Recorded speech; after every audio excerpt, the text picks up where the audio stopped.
December the 14th, 1941. A brigadier general steps off a train in Washington, still carrying the dust of a two-day journey from Texas.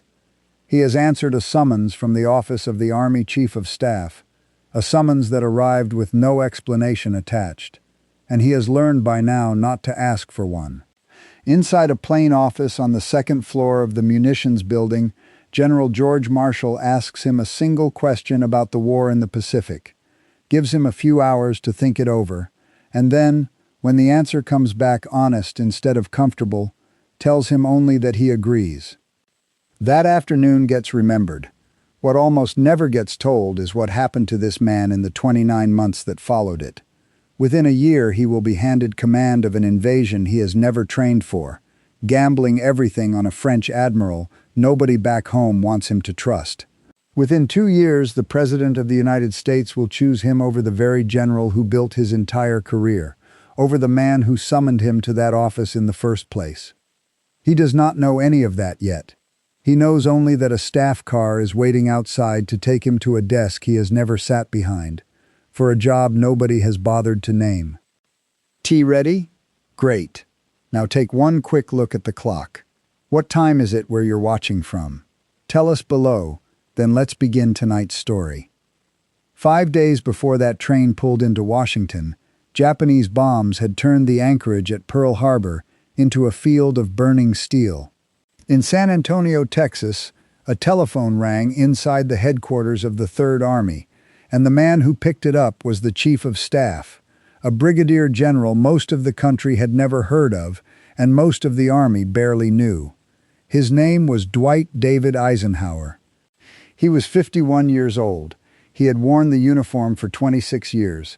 He had never commanded troops in combat, never led so much as a company under fire, and by the ordinary measures the Army used to judge a career officer, he was not a man anyone expected to matter very much. Barely 2 months earlier, he had pinned on his first star after a strong showing organizing Third Army's part in the Louisiana maneuvers, the largest peacetime exercise the Army had ever run, and even that recognition had felt to him like something arriving a decade later than it should have, after years of watching West Point classmates pull ahead of him into commands with more visible prestige. The voice on the other end of the line belonged to Colonel Walter Bedell Smith, calling on behalf of General George Catlett Marshall. The message was short. Marshall wanted Eisenhower in Washington immediately. No reason was given. Eisenhower did not ask for one. He packed a bag, said a hurried goodbye to his wife Mamie, and boarded a train, riding 2 days east into a country that no longer resembled the one he had left 5 days earlier. Through the window, small Texas towns gave way to the wider country, filling stations and grain elevators lit against an early winter dusk, ordinary American evenings continuing underneath a sky that no longer felt entirely safe. He had time on that train, more time than he wanted, to turn the possibilities over. A summons like this could mean a new posting, a transfer, or the kind of quiet reprimand that ends a career without ever being spoken aloud. He had no way of knowing which. He only knew that questioning an order from the Chief of Staff's office had never once been part of the job, and it was not going to start now. He arrived on December the 14th in a capital he barely recognized. The munitions building, a sprawling temporary structure thrown up along the National Mall during the First War and never meant to outlast it, was humming past midnight with lights that no longer went dark, corridors crowded with couriers and officers waiting outside doors for a few minutes of a superior's time. Eisenhower was shown directly into Marshall's office. Marshall did not offer him a chair first, or coffee, or small talk. He was a tall, spare man with a reputation, already well earned by 1941, for a coldness that had nothing personal in it and everything to do with how little time he had to waste. He turned Eisenhower toward a map of the Pacific, already crowded with markers for ships that had stopped existing 5 days before, laid out the situation in the Philippines in flat, unsentimental language, and then asked him a single question. What should the general line of American strategy be? Eisenhower asked for a few hours. Marshall gave them to him without comment and went back to the stack of papers on his desk. as though the question had already left his mind. What Eisenhower worked out alone in that borrowed office was not comfortable. He had spent 4 years in the Philippines during the 1930s, walking the beaches, studying the terrain, learning exactly how limited the island's defenses actually were. He knew the arithmetic of ships and distance and Japanese naval power well enough to know that no relief force could reach Patton and Corregidor in time to change what was coming. There was no version of that conclusion that felt good to write down. A dishonest answer, one promising rescue and reinforcement beyond anything the Navy could actually deliver across an ocean already controlled by Japanese carriers, would have been easier to say out loud, and easier for Marshall to carry upstairs to men who wanted better news. Eisenhower turned the numbers over more than once, hoping to find an assumption that might shift the outcome. None appeared. He wrote the hard version down instead. He also wrote that the appearance of effort had to continue anyway, because abandoning the Philippines outright, without even trying, would cost the United States something it could not easily buy back later: the trust of every ally and every occupied people watching to see what an American promise was actually worth. He carried that answer back into Marshall's office, expecting, at best, a nod. What he got instead was a short sentence that would reshape the next 3 years of his life. Marshall told him he agreed, then told him something else: that Washington already had plenty of officers who could explain a problem from every angle and then wait for someone above them to decide what to do about it. What he needed were officers who could take a problem, work it through on their own judgment, and come back with a decision already made. Eisenhower had just proven in a single afternoon that he was one of them. The consequences arrived quickly. By the end of December, he was assigned to the War Plans Division, working the same Pacific desk whose arithmetic he had just worked through by hand. It was not an abstract exercise for him. Cables from Manila describing the shrinking perimeter on Corregidor were describing ground he had walked himself, defenses he had once helped assess, men he had known personally during his years there under Douglas MacArthur, the general he had once served as a junior aide, and now, from a desk in Washington, had to tell what could and could not be sent. There was no dramatic confrontation between them. There was only memorandum after memorandum, drafted and redrafted, carrying a truth that MacArthur did not want to hear, and that Eisenhower could not soften. Through the last days of December and into January, Roosevelt and Churchill met in Washington for what became known as the Arcadia Conference, and Eisenhower found himself producing the analysis that fed directly into it, helping shape the strategic principle that would define the entire war: the agreement that Germany would be defeated first, even though it was Japan that had drawn the United States into the fight. He was not in the room where Roosevelt and Churchill made that decision. He was one floor below, writing the paper that explained why it had to be made that way. On the 28th of February 1942, Eisenhower produced a memorandum laying out what he considered the 3 non-negotiable requirements of Allied strategy. Britain had to be held and strengthened as a base of operations.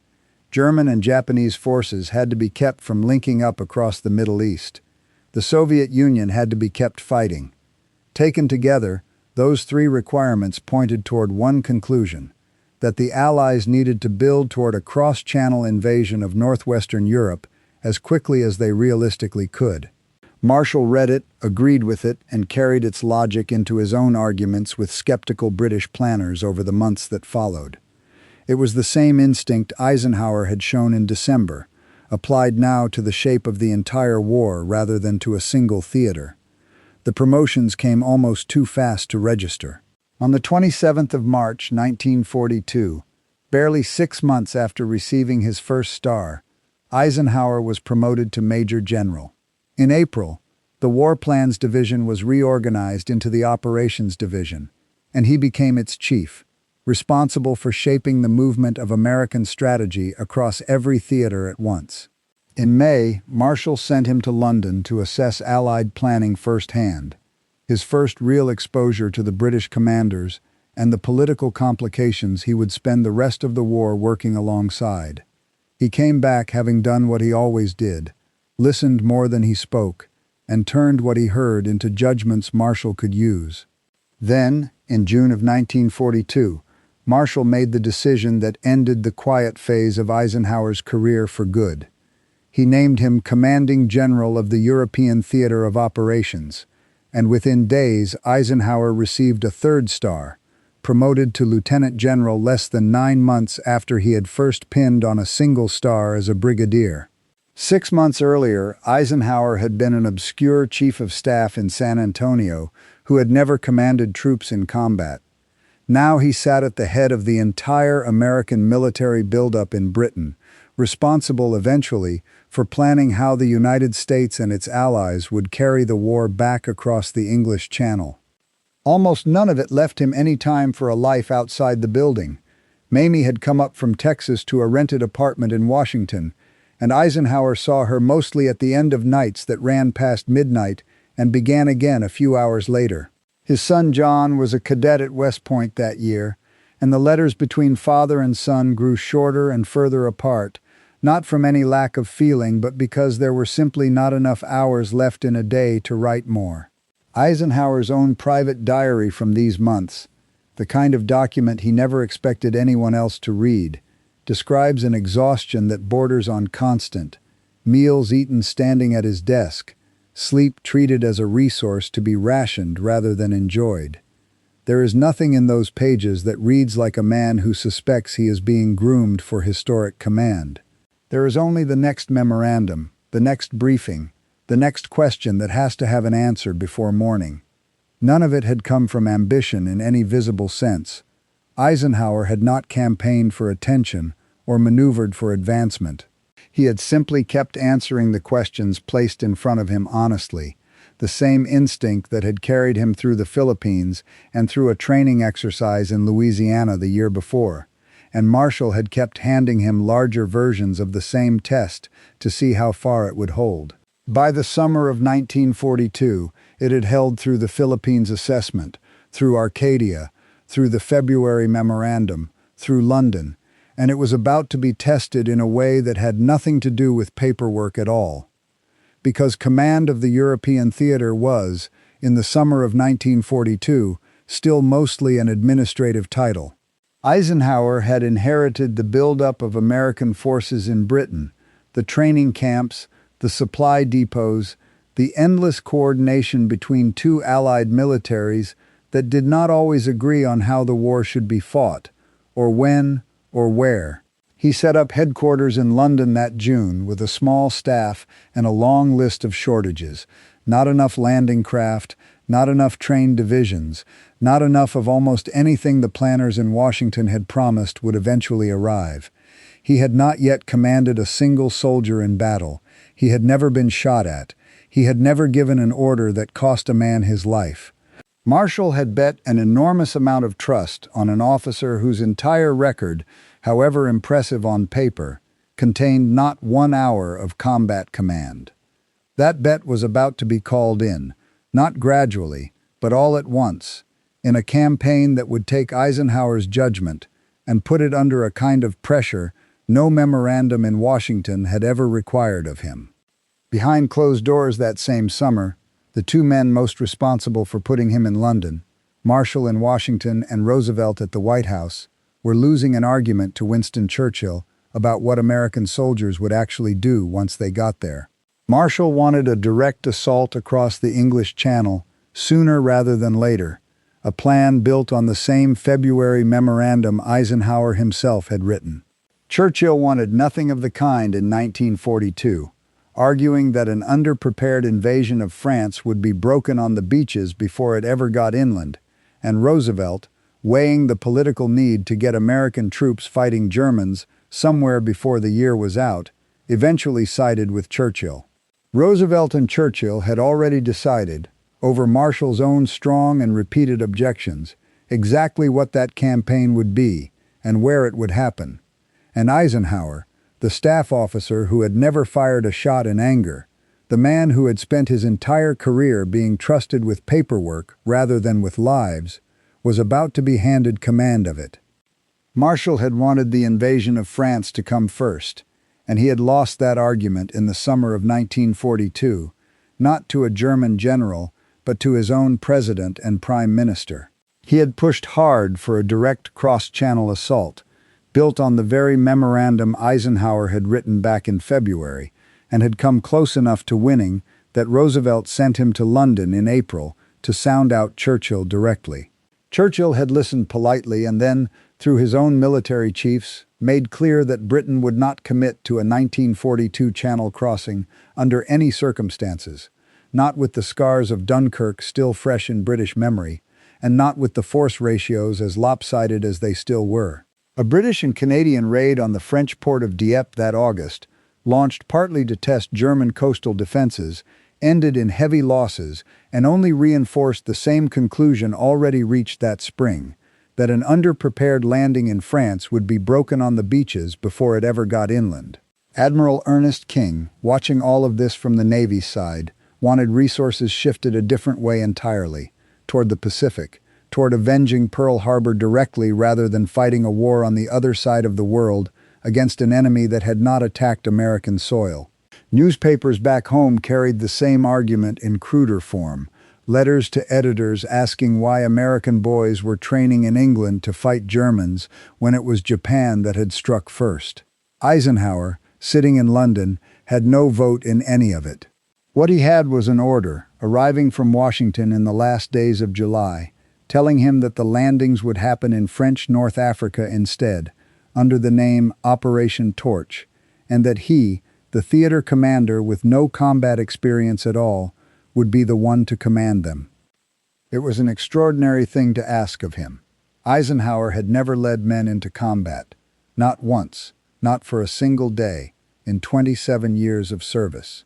Now he was being handed command of the largest amphibious operation in American history to that point, an assault against territory nominally controlled by Vichy France, a government that was not at war with the United States, and whose soldiers might fight, or might not, depending on decisions being made in rooms Eisenhower could not see into.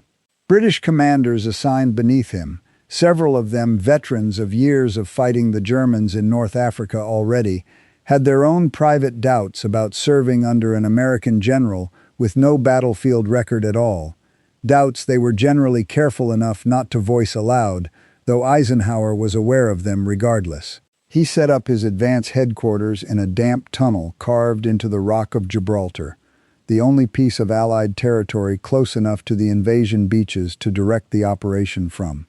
The passages had been cut through solid limestone for an earlier war and never properly ventilated for this one, and Eisenhower's small staff worked by electric light in rooms that stayed the same clammy temperature regardless of the hour, condensation beating on the walls, the distant sound of dripping water audible under the clatter of teletype machines carrying fragments of news from 3 separate beachheads at once.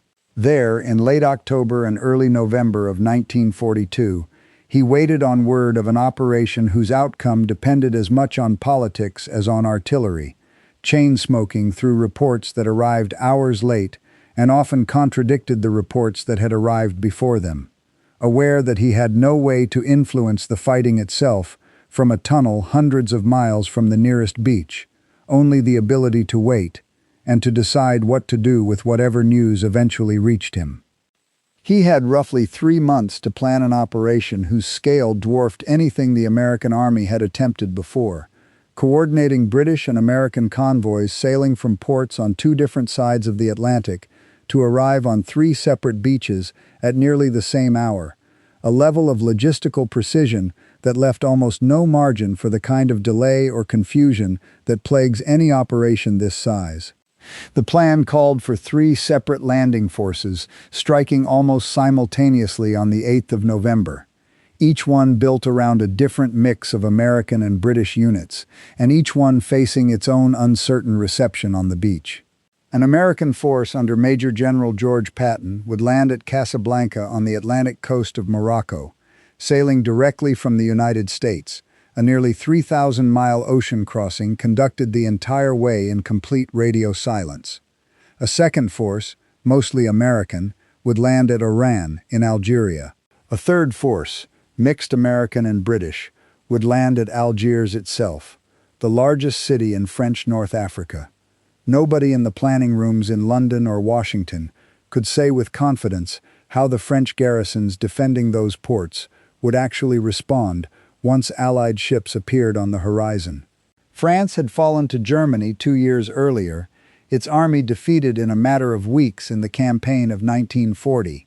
Its remaining government, based at Vichy, maintained an uneasy and humiliating peace with Berlin, and the officers commanding its colonial garrisons in North Africa had sworn loyalty to that government, not to the Allies.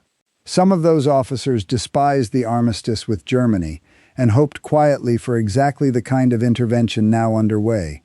Others took their oath to Vichy seriously enough to shoot at the men coming ashore, and did without hesitation in the first hour of the landings. At Casablanca, French coastal batteries and the immobilized battleship Jean Bart, still tied up in port and unfinished, opened fire on Patton's approaching ships, and the exchange of fire between French and American naval guns off the Moroccan coast continued for 3 days before French commanders there agreed to a local ceasefire. At Oran, French warships in the harbor fought a short, one-sided naval action against the approaching Allied force before being destroyed, and 2 American cutters, the Walney and the Heartland, attempting to force their way directly into the harbor to prevent French crews from scuttling their own ships, were shot to pieces at close range, losing most of the men aboard.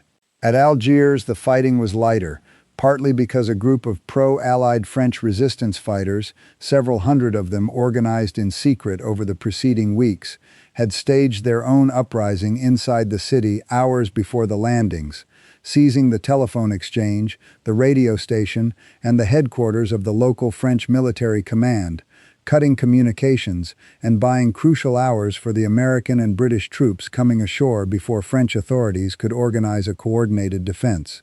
By the end of the first day, several hundred Americans and French soldiers on both sides were already dead in a battle that had not been supposed to happen at all. A battle between 2 nations that were not, on paper, at war with each other, fought over beaches that had been chosen for their proximity to Tunisia rather than for any quarrel between the men dying on them. And then, sitting inside Algiers at the exact moment the invasion began, was a man nobody on Eisenhower's staff had planned for, Admiral François Darlan, Commander-in-Chief of all Vichy French armed forces, the second most powerful man in the Vichy government after Marshal Patton himself, happened to be in the city visiting his son, who was gravely ill with polio. It was coincidence, nothing more, the kind of accident that changes the shape of a war. But Darlan was, at that moment, the single French official in North Africa with the authority to order every French unit on the continent to stop fighting, and the men running Eisenhower's political side, most importantly his deputy, Major General Mark Clark, and the American diplomat Robert Murphy, understood immediately what that meant. What followed over the next several days was negotiation conducted at gunpoint, in every sense that mattered. Clark flew into Algiers on the 9th of November and met Darlan directly in a villa still surrounded by the sound of gunfire from pockets of resistance elsewhere in the city. Arguing that a ceasefire ordered now by the one man with the standing to make every French garrison obey it could save thousands of lives on both sides and let the Allies turn immediately toward the real objective, the German and Italian forces already beginning to pour into Tunisia from Sicily by air.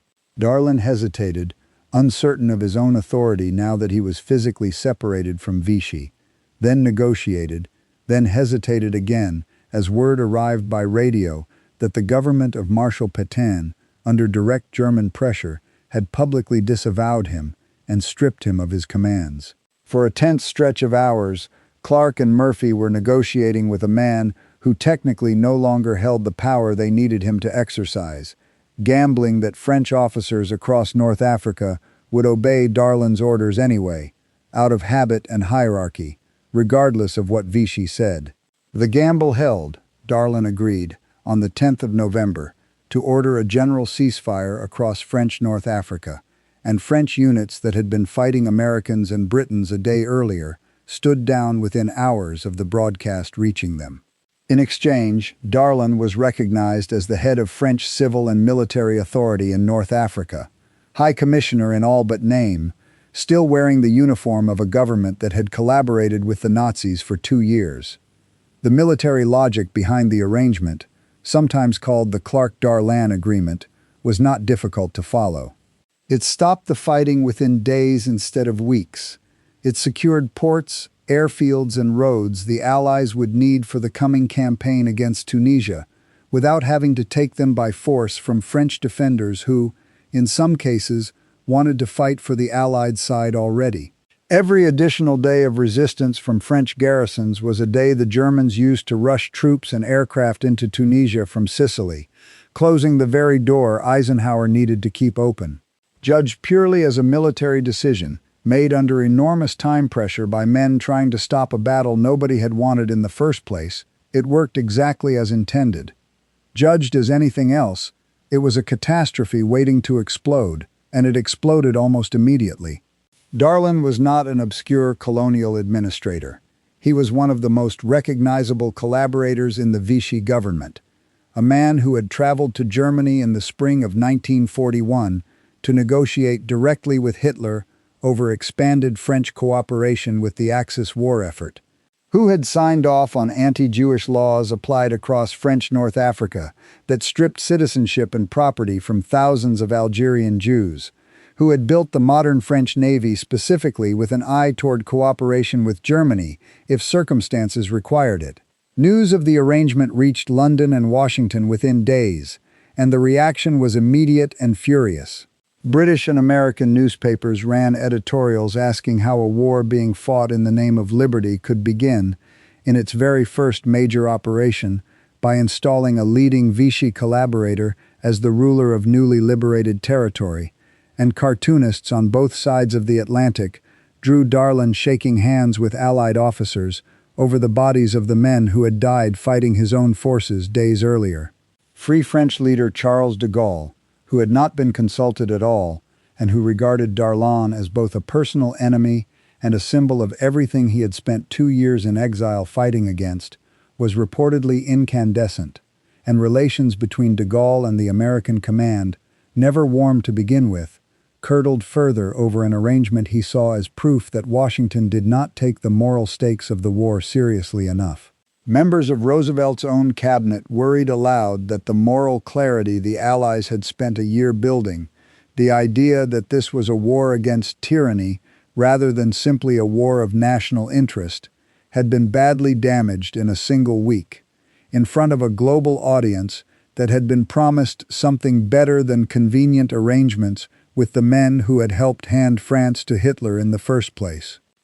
Eisenhower, sitting in Gibraltar and then in Algiers itself, found himself defending a decision he had approved but not personally negotiated, explaining over and over that it was a temporary military expedient rather than a statement of political principle. He flew to Algiers himself in mid-November to review the arrangement firsthand, meeting Darlan face to face, a meeting that left him with no illusions about the man's character, but with a clear military judgment that unwinding the deal now, in the middle of an active campaign, would cost far more lives than accepting it had. He drafted cables to Washington laying out, in the same flat, unsentimental style Marshall had once praised in him, exactly what the alternative would have cost: more fighting, more delay, more time for German reinforcements to pour into Tunisia, while French garrisons kept shooting at Allied soldiers over a political arrangement that had nothing to do with the men actually dying in the fighting. It was not an easy argument to make to a public that had been told, correctly, that Vichy France had collaborated with the men responsible for the Holocaust. Roosevelt himself was forced to address it publicly, telling reporters on the 17th of November that the arrangement with Darlan was a temporary expedient, justified solely by the stress of battle, and not a lasting American policy. It was a careful sentence, built to hold the alliance together without quite admitting how uncomfortable the whole affair had become, and it gave Eisenhower only limited cover for a decision that still bore his name. For Eisenhower personally, the Darlan affair was a different kind of test than anything Marshall had given him in Washington. In the War Plans Division, the pressure had come from memoranda and deadlines, difficult but bloodless. In Algiers, the pressure came from a decision that put his own name next to a man half the free world considered a war criminal in waiting, a decision that could not be revised or softened after the fact, and that he had to keep defending publicly even as his own government distanced itself from it in the same breath. He wrote later that it was among the most difficult periods of the entire war for him, not because the military logic was unclear, but because there was no way to explain it that made everyone, including men he respected, feel better about what had been done. Friends who corresponded with him during these weeks described an officer more strained and more privately doubtful than at any point since Marshall's original test back in Washington, a man who had learned, in the space of a single controversy, that the hardest decisions of high command were rarely the ones with a clean military answer at all. The arrangement did not last long enough to become the permanent embarrassment many feared. On the 24th of December 1942, Darlan was shot twice at close range in the entrance hall of his own headquarters in Algiers by a young French monarchist named Fernand Bonnier de la Chapelle, barely 20 years old, who was arrested within minutes, still holding the pistol. He was tried by a French military court within 2 days, convicted and executed by firing squad on the day after Christmas, before most of the details of the assassination had even become public, and before investigators had any real opportunity to establish who, if anyone, had encouraged or supported him beforehand. Darlan died within hours of the shooting, on Christmas Eve, at a hospital in Algiers where he had been rushed. The exact motives and connections behind the assassination have been debated by historians ever since the young monarchist moved in a small Algiers resistance circle whose members had scattered, sometimes overlapping contacts with Gaullist agents and with British intelligence officers operating in the city, and no credible evidence has ever tied Eisenhower or any Allied official directly to the killing, though the speed of the young man's trial and execution, conducted almost before the body was cold, left the question permanently unresolved, in a way that historians still argue over today. What is certain is that Darlan's death solved, almost overnight, a political problem that negotiation alone had not been able to fix. General Henri Giraud, a French officer the Americans had also been courting as a possible alternative to both Darlan and de Gaulle, took over as High Commissioner within days, and the immediate controversy faded from the front pages, even as the deeper questions about it never entirely went away. Eisenhower had barely finished absorbing the political fallout from Algiers when the military side of the campaign delivered its own harsh lesson, one that had nothing to do with French politics and everything to do with how unready American ground troops still were for the kind of enemy waiting for them in Tunisia. Through January and into February of 1943, American forces pushed east from Algeria toward the German and Italian armies gathering under Field Marshal Erwin Rommel, one of the most capable commanders the Germans had produced, freshly arrived from his long campaign in Libya and Egypt. On the 19th of February, Rommel struck the inexperienced American Second Corps at the Kasserine Pass, a narrow gap in the Tunisian mountains defended by units that had never faced German armor in battle before. The result was the worst defeat American ground forces suffered against Germany in the entire war. Poorly positioned, poorly coordinated, and led at the corps level by Major General Lloyd Fredendall, a commander who directed the battle from an elaborate underground command post, dug deep into a ravine well behind the lines, an excavation that consumed engineering effort many officers felt would have been better spent on the front itself, and who rarely visited his own forward units to see the ground his men were actually defending. American troops broke and fell back more than 50 miles in a matter of days.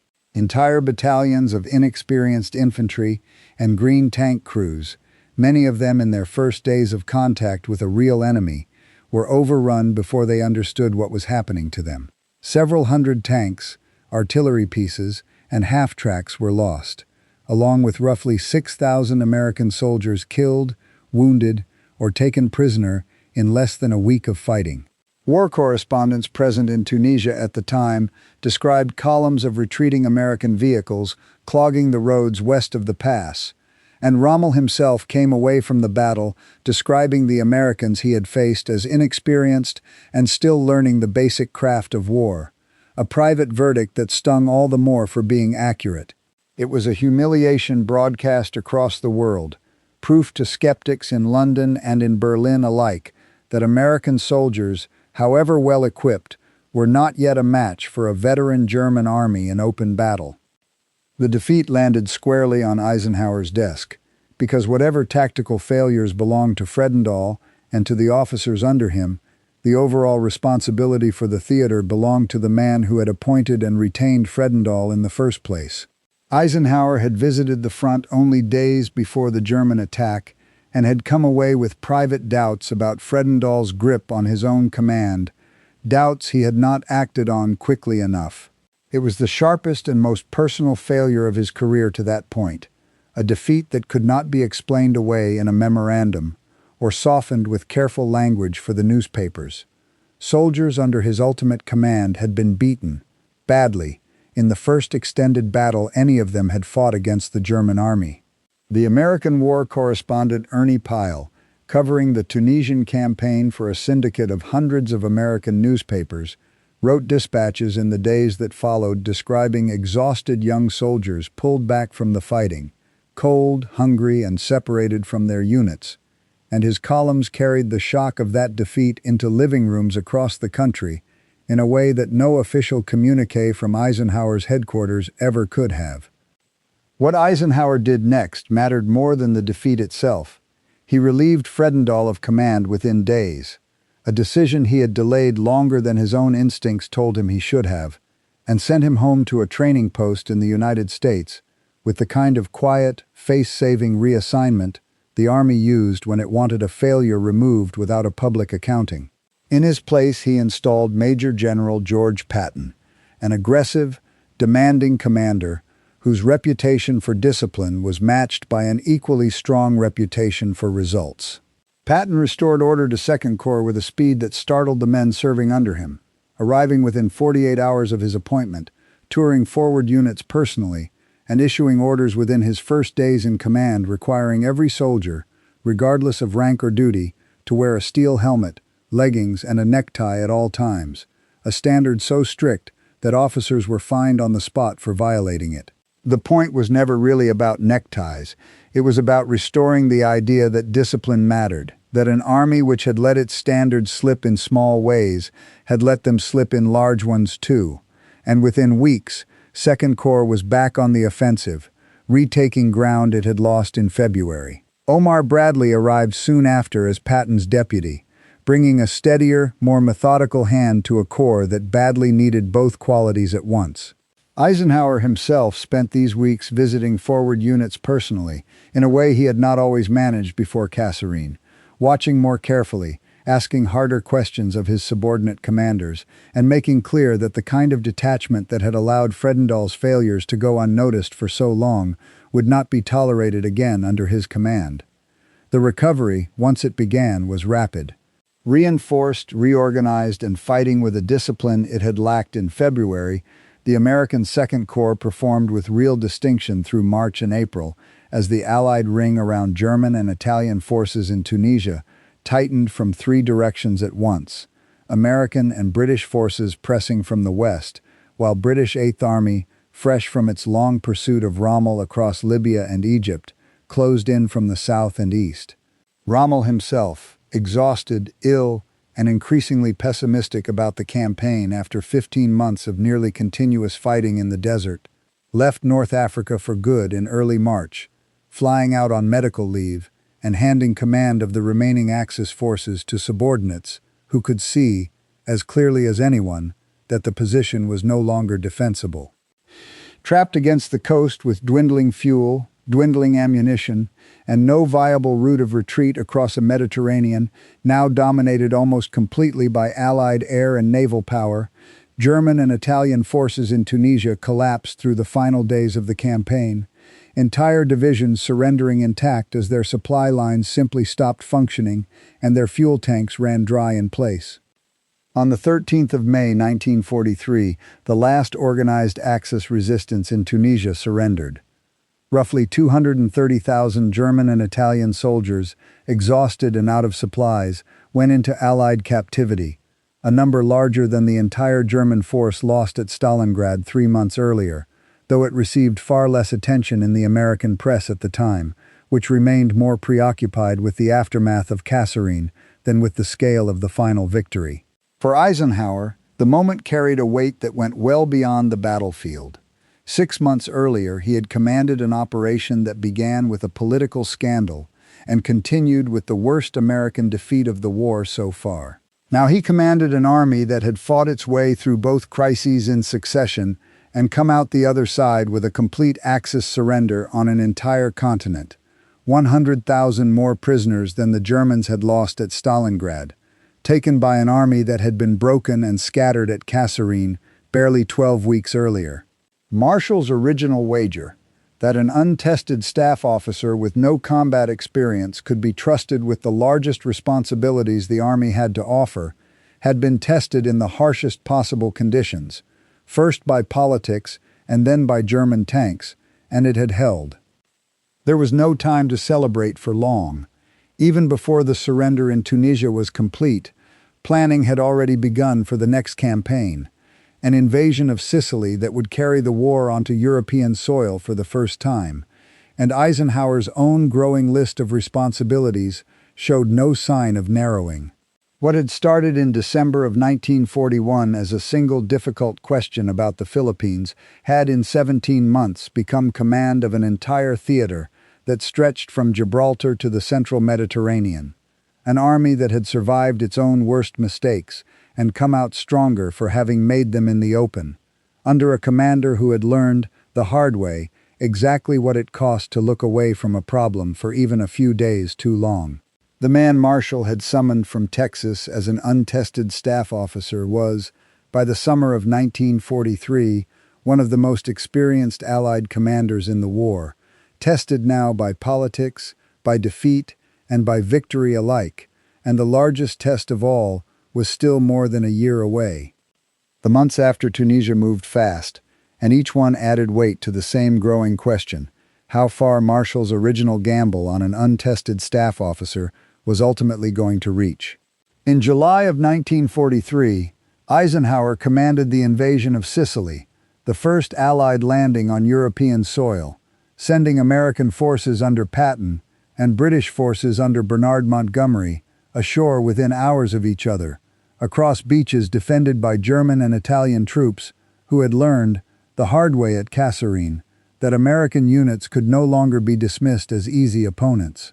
Sicily fell in just 38 days of hard fighting, though the campaign also exposed real friction between Patton and Montgomery over roads, priorities, and credit.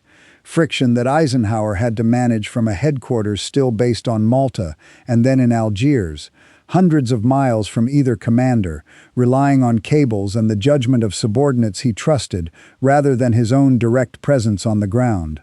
In September of that same year, Eisenhower's forces crossed to the Italian mainland itself, landing at Salerno against fierce, well-organized German resistance, so determined that for several long days the outcome of the beachhead itself remained genuinely in doubt, while, in a separate and closely guarded negotiation carried on in secret for weeks through back-channel contacts before concluding with Italian officers smuggled into Allied Sicily to sign the final terms, the Italian government under Marshal Pietro Badoglio agreed to an armistice, taking Italy out of the war as a German ally and turning it, almost overnight, into contested ground between two armies that had recently been allies themselves. Each of these campaigns tested Eisenhower in a slightly different way. Coalition politics in Sicily, the danger of a contested beachhead at Salerno, the delicate secrecy of the Italian surrender negotiations, and each time, the same pattern held that Marshall had first noticed in December of 1941. Eisenhower absorbed the problem, worked it through, and returned with decisions rather than questions.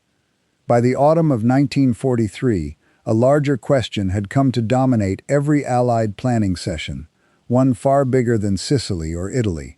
Somebody would need to command the invasion of northern France, the cross-channel assault that Marshall had wanted as early as 1942, and that had finally been scheduled, after 2 years of argument between Washington and London, for the spring of 1944. Inside the American military establishment, and largely outside it as well, there was an assumption so widely shared it had almost calcified into fact. The command would go to Marshall himself. He was the senior American soldier, the architect of the entire buildup that had made the invasion possible, the man whose original February 1942 memorandum, the one Eisenhower had written at his direction, had first laid out the strategic logic for exactly this operation. Commanding the invasion that finally liberated Europe was widely seen as the natural, deserved capstone of Marshall's career, the reward for 2 years spent building an army from almost nothing, while directing a two-ocean war from a desk in Washington. Roosevelt traveled to Cairo in late November of 1943, then on to Tehran in early December, to meet with Churchill and, for the first time in the war, Joseph Stalin, in a summit that would decide the shape of the war's final years. Stalin, whose Soviet armies had been carrying the overwhelming weight of the fighting against Germany for 2.5 brutal years, and who had lost a scale of soldiers and territory the Western Allies had not remotely approached, pressed hard at Tehran for firm commitments, a fixed date for the cross-channel invasion and, pointedly, a named commander to lead it, arguing bluntly that an operation without an assigned commander was an operation that could still be quietly postponed or abandoned whenever London or Washington found a convenient reason.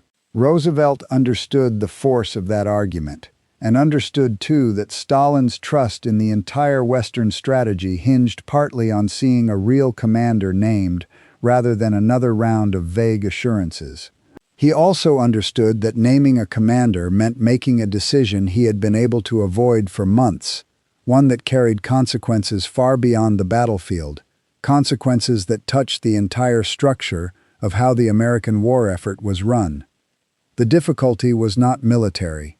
Almost everyone involved agreed that either Marshall or Eisenhower could handle the command competently, that both men had earned it through 2 years of consistent, demanding work. The difficulty was what removing Marshall from Washington would actually cost the rest of the war effort. As Army Chief of Staff, Marshall was managing the entire American war effort across every theater at once, coordinating with the Navy, with war production still ramping toward its full wartime capacity, with a Congress that trusted him more than it trusted almost any other figure in the administration, and with the other Allied governments, holding together a command structure that depended enormously on his particular judgment and his particular working relationships built up over 2 exhausting years. Sending him to London to focus on a single theater, however important that theater had become, would leave a gap in Washington that nobody around Roosevelt could say with any real confidence how to fill on short notice. Admiral William Leahy, Roosevelt's own Chief of Staff, and other senior advisors raised exactly this concern as the decision approached, and Roosevelt, weighing it during the long flight back from Tehran, began to lean toward an answer that surprised nearly everyone in Washington who had spent the better part of a year assuming the command was already, quietly, settled. There is a moment from this period, recounted afterward by men who were present, that captures the strange, restrained quality of how the decision was actually made. Roosevelt, still turning the choice over, asked Marshall directly what he personally wanted, whether he wished to command the invasion himself. Marshall, by every account of the conversation, declined to answer the question at all. He told the president that the decision belonged entirely to him, that Marshall would serve wherever the country believed he could be most useful, and that his own preference should not enter into it. It was, in its way, the same quality Marshall had tested for in Eisenhower 2 years earlier, the willingness to set aside personal interest and give an honest, uncomplicated answer, even when a more self-serving one was available. Marshall gave Roosevelt nothing to work with except the president's own judgment, and Roosevelt, according to those who spoke with him afterward, found himself unable to imagine functioning without Marshall in Washington for the year or more the invasion and its aftermath would require. Roosevelt made his decision on the way back from Tehran, stopping in Cairo in early December. He is reported to have told Marshall plainly that he did not feel he could sleep easily with Marshall out of the country, a simple sentence that settled, in effect, the largest personnel decision of the entire war. The command of Operation Overlord would go to Eisenhower. Marshall would remain in Washington. Word reached Eisenhower before any formal announcement did, delivered in a way that reflected the same understated style that had characterized nearly every step of his rise. On the 7th of December 1943, exactly 2 years to the day after Pearl Harbor, Roosevelt, traveling home from the conferences, stopped near Tunis and asked Eisenhower to drive him out to see the ancient ruins of Carthage. Riding together in the back of the car, with no aides close enough to overhear, Roosevelt turned to him and said, without any warning or ceremony, that he was going to command Overlord. There was no announcement to a waiting room of officers, no photographers, just a handful of words spoken between two men in the back seat of a car parked beside the ruins of a city more than 2,000 years dead, the kind of moment that would have vanished from history entirely if Eisenhower himself had not later described the exchange in his own memoir. By his own account, he said very little in response, the same instinct for restraint that had carried him through every previous test since that first afternoon in Marshall's office 2 years before, when an equally quiet exchange of a few sentences had first set this entire chain of events in motion. The public announcement came on Christmas Eve, the 24th of December, 1943, exactly 1 year to the day after Admiral Darlan had been shot dead in Algiers, a coincidence nobody in either country's press seemed to notice at the time. Roosevelt confirmed by radio broadcast that General Dwight Eisenhower would command the Allied invasion of northwestern Europe. For a nation that had spent 2 years absorbing news of an unknown brigadier general's steady, unglamorous rise, it was the final confirmation of something that had been building since a telephone rang in San Antonio 5 days after Pearl Harbor. Marshall's own reaction to being passed over deserves more attention than it usually receives, because there was, by every surviving account, no bitterness in it at all. He had built Eisenhower's entire career with his own hands, testing him in December of 1941, promoting him twice within a single year, defending him through the Darlan controversy and through the humiliation at Kasserine.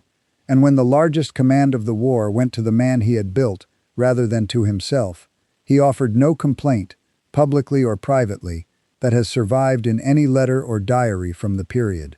Colleagues who worked alongside him in Washington in the days after the announcement noted nothing resembling resentment in his manner, no sudden coolness toward the man who had, in effect, taken the assignment that most of Washington had assumed belonged to Marshall by right. If anything, those close to him described a kind of quiet satisfaction, the sense that the officer he had gambled on in a single office in December of 1941 had grown, exactly as Marshall had hoped he would, into a man capable of carrying the one responsibility Marshall himself could not leave Washington to shoulder. It was, in its own understated way, the clearest possible proof that Marshall's original judgment about Eisenhower had been correct all along.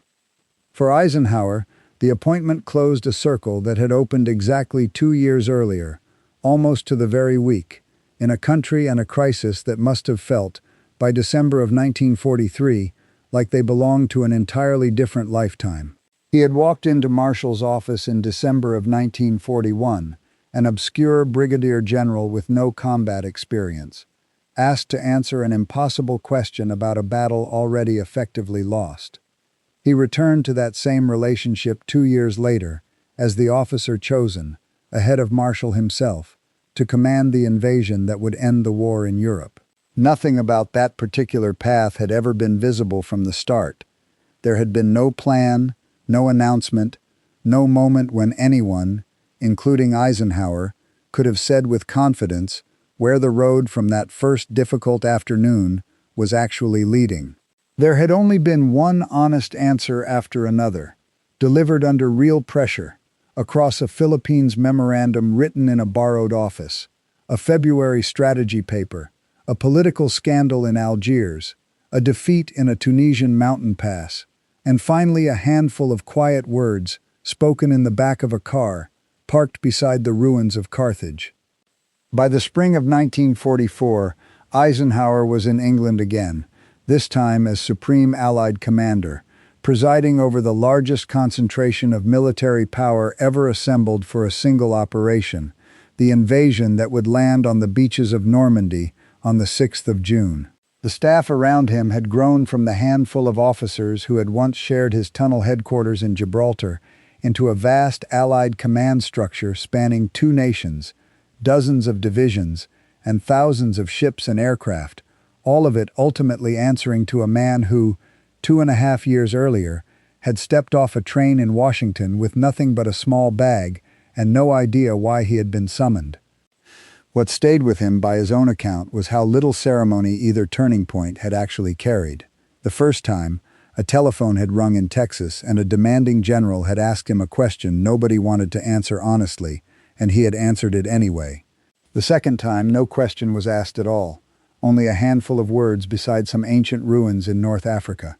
The answer had already been decided, quietly, over 2 years of memoranda and defeats and hard-won victories, based entirely on everything Eisenhower had done since the first one, long before those few words ever reached him in a car parked outside Tunis.